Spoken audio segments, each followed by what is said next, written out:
Hello বন্ধুরা, আমি কাকলি শুরু করলাম আজকের মিনি ব্লগ। কেমন আছো তোমরা? আশা করি সবাই ভালো আছো। সকালবেলা উঠেই আজ চলে গেছিলাম ছাদে। ছাদে গিয়ে দেখি কত সুন্দর ফুল ফুটেছে দেখো বন্ধুরা। একটা দুটো করে ফুল ফুটলেও না ভীষণ ভালো লাগে। আর চলো তোমাদের একটু কাছ থেকে দেখিয়ে দিই। আমাদের কিন্তু এখানে প্রচণ্ড ঠান্ডা, শিশিরও পড়ে গেছে।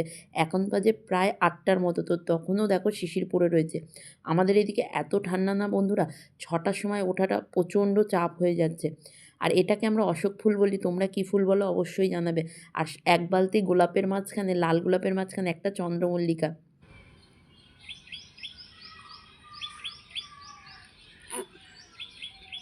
ফুলের বালতিটা যেমন সুন্দর, আর এই দেখো পাখিটা কিচমিচ করে ডাকতেই থাকে। যাক, সেসব কথা ছেড়ে দিই। এবার আসি, আমার একটা পার্সেল এসেছিলো ফ্লিপকার্ট থেকে। আমি ফ্লিপকার্ট থেকেই নিই। ফ্লিপকার্টের মালটা আমার কাছে মনে হয় বেশি ভালো ভালো আসে।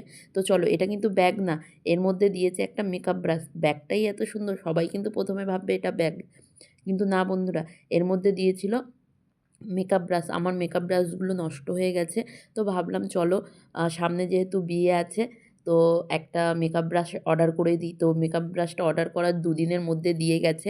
আর মেকআপ ব্রাশটা না খুব খুব সুন্দর এসছে। আর চলো গুনে নিই। গুনতে গিয়ে তো একটা পড়েও গেল। এখানে টোটাল ১৫টা ব্রাশ আছে।